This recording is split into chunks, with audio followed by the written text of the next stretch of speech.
ফেব্রুয়ারিতে নির্বাচন অনুষ্ঠানে কাজ করছে অন্তর্বর্তী সরকার, জানালেন প্রধান উপদেষ্টা। কেবাসাং বিশ্ববিদ্যালয়ের সম্মানসূচক ডিগ্রি গ্রহণ। বাংলাদেশের মানবাধিকার পরিস্থিতি স্থিতিশীল হলেও কিছু উদ্বেগ রয়ে গেছে। মানবাধিকার পরিস্থিতি নিয়ে যুক্তরাষ্ট্রের বার্ষিক প্রতিবেদন। দেখছিলেন ক্রাউন সিভেন সংবাদ শিরোনাম। ফেব্রুয়ারিতে অবাধ ও সুষ্ঠু নির্বাচন অনুষ্ঠানে অন্তর্বর্তী সরকার কাজ করছে বলে জানিয়েছেন প্রধান উপদেষ্টা ডক্টর মোহাম্মদ ইউনূস। বলেন, জনগণের প্রতিনিধিদের হাতে ক্ষমতা ফিরিয়ে দিতে তার সরকার অঙ্গীকারাবদ্ধ। মালয়েশিয়ার কেবাংসান বিশ্ববিদ্যালয়ে বক্তব্যে তিনি এসব কথা বলেন। সামাজিক ব্যবসায় বিশেষ অবদানের জন্য বিশ্ববিদ্যালয়টি প্রধান উপদেষ্টাকে সম্মানসূচক ডক্টরেট ডিগ্রি দিয়েছে। এদিকে বাংলাদেশে হালাল শিল্প পার্ক স্থাপনে মালয়েশিয়ার সহযোগিতা চেয়েছেন প্রধান উপদেষ্টা। রোকনুজ্জামানের রিপোর্ট। মালয়েশিয়া সফরে তৃতীয় দিনে প্রধান উপদেষ্টা অধ্যাপক মোহাম্মদ ইউনূস কেবাংসান বিশ্ববিদ্যালয়ের শিক্ষার্থীদের সাথে এক অনুষ্ঠানে যোগ দেন। সামাজিক ব্যবসায় বিশেষ অবদানের জন্য মালয়েশিয়ার এই বিশ্ববিদ্যালয় প্রধান উপদেষ্টাকে সম্মানসূচক ডক্টরেট ডিগ্রিতে ভূষিত করে। Our government is focused on ensuring peace and stability. We are committed to strengthening democracy and giving power back to the rightful owners, the people of the country. অনুষ্ঠানে দেয়া বক্তব্যে প্রধান উপদেষ্টা নির্বাচনের মধ্য দিয়ে জনগণের প্রতিনিধিদের হাতে ক্ষমতা ফিরিয়ে দিতে অন্তর্বর্তীকালীন সরকারের অঙ্গীকারের কথা জানান। Reforms are our top priority. We have a clear goal, a detailed plan, and a strong determination to move forward, to build a stronger, resilient Bangladesh. এর আগে মালয়েশিয়ায় হালাল শিল্প প্রতিনিধিদের সাথে বৈঠকে প্রধান উপদেষ্টা বাংলাদেশে হালাল শিল্প পার্ক স্থাপনে মালয়েশিয়ার সমর্থন চান। এদিকে প্রধান উপদেষ্টার সাথে মালয়েশিয়ার শিক্ষামন্ত্রী ফাহমিদা সিদ্দিক দেখা করেন। এছাড়া মানবাধিকার, গণতন্ত্র ও টেকসই উন্নয়নের জন্য কাজ করা ফোরাম এশিয়ার চেয়ারম্যান জেরাল্ড জোসেফও প্রধান উপদেষ্টার সঙ্গে দেখা করেন। রকুনুজ্জামান, বাংলা ভিশন, ঢাকা। দেশের অর্থনীতিতে গুরুত্বপূর্ণ অবদান রাখায় মালয়েশিয়ার প্রবাসী বাংলাদেশিদের প্রতি কৃতজ্ঞতা জানিয়েছেন প্রধান উপদেষ্টা ডক্টর মোহাম্মদ ইউনূস। বলেন, আগামী নির্বাচনে প্রবাসীদের ভোটাধিকার নিশ্চিতে কাজ করছে অন্তর্বর্তী সরকার।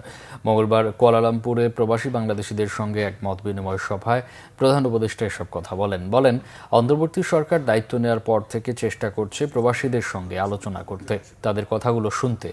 পাসপোর্ট সংক্রান্ত জটিলতা নিরসনে সরকার খুব দ্রুত ব্যবস্থা নিয়েছে এবং সরকারি সকল সেবা প্রবাসীদের কাছে পৌঁছে দিতে উদ্যোগ নেওয়া হচ্ছে বলে জানিয়েছেন প্রধান উপদেষ্টা। এ সময় দেশের অর্থনীতিতে গুরুত্বপূর্ণ অবদান রাখায় মালয়েশিয়ার প্রবাসী বাংলাদেশিদের প্রতি কৃতজ্ঞতা জানান তিনি। বলেন, দেশের পরিস্থিতি এখন অনেকটাই স্বস্তির জায়গায় ফিরেছে। অর্থনীতি ঘুরে দাঁড়ানোর ক্ষেত্রে প্রবাসীরা বড় অবদান রেখেছেন। সভায় আরও উপস্থিত ছিলেন পররাষ্ট্র উপদেষ্টা মোহাম্মদ তৌহিদ হোসেন, প্রবাসী কল্যাণ ও বৈদেশিক কর্মসংস্থান উপদেষ্টা অধ্যাপক আসিফ নজরুল।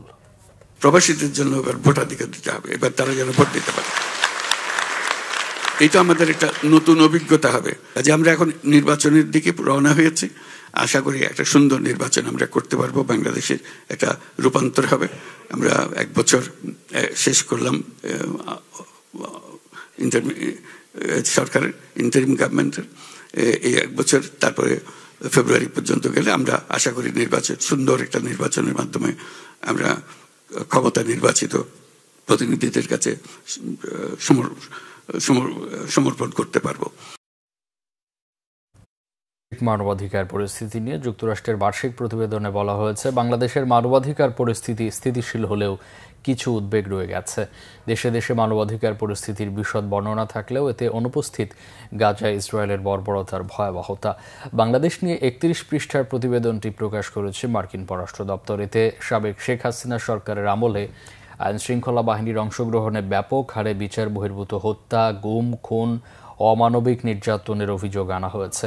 বলা হয়েছে, হাসিনার আমলে বাক স্বাধীনতায় হস্তক্ষেপ, গণমাধ্যমের কণ্ঠরোধ আর সংবাদকর্মীদের বেআইনি গ্রেফতার, নির্যাতন, কারাগারে পাঠিয়ে স্বাধীন সাংবাদিকতায় ভীতি সৃষ্টির অপচেষ্টা হয়েছে। সেই সাথে সরকার, সেনাবাহিনী, গোয়েন্দা সংস্থা, পুলিশের বিধিনিষেধ আর সশস্ত্র চরমপন্থী গোষ্ঠী আর সন্ত্রাসীদের হুমকিতে বাধাগ্রস্ত হয়েছে স্বাধীন সাংবাদিকতা। সাবেক আওয়ামী লীগ সরকারের সমর্থক মোজাম্মেল বাবু, ফারজানা রূপা, শাকিল আহমেদ, শ্যামল দত্তের গ্রেফতার এবং 28 জন সাংবাদিকের বিরুদ্ধে মামলার বিষয়টি এতে উল্লেখ করা হয়েছে। 2024 সালের জুলাই আগস্টে ছাত্র জনতার বিক্ষোভ দমনে ছাত্রলীগের তাণ্ডবের বিষয়টিও উঠে এসেছে প্রতিবেদনে। বলা হয়েছে, দোষীদের চিহ্নিত করে ন্যায় বিচার নিশ্চিতে বাংলাদেশের অন্তর্বর্তী সরকার কাজ করে যাচ্ছে। এজন্য প্রচলিত আদালতের পাশাপাশি আন্তর্জাতিক অপরাধ ট্রাইব্যুনালেও বিচার চলছে। দেশে ভ্রমণ পিপাসু মানুষের প্রথম পছন্দ কক্সবাজার সমুদ্র সৈকত। প্রতিদিন হাজার হাজার পর্যটক যাতায়াত করলেও তাদের জন্য অবাধ ভ্রমণ সুবিধা তৈরি হয়নি এখনও। অভিযোগ রয়েছে, আমলা নিয়ন্ত্রিত বিচ ম্যানেজমেন্ট কমিটি গত 21 বছর ধরে পর্যটন খাতে শত কোটি টাকা আয় করলেও রাষ্ট্রীয় কোষাগারে 1 টাকাও জমা দেয়নি। বিচ কমিটির বেহাল কার্যক্রমে বেশ ক্ষুব্ধ সচেতন মহল সহ টুরিস্ট পুলিশও। কক্সবাজার প্রতিনিধি মর্শিদুর রহমান খোকনের পাঠানো তথ্য ছবিতে 4 পর্বের ধারাবাহিক প্রতিবেদনের আজ দেখুন শেষ পর্ব।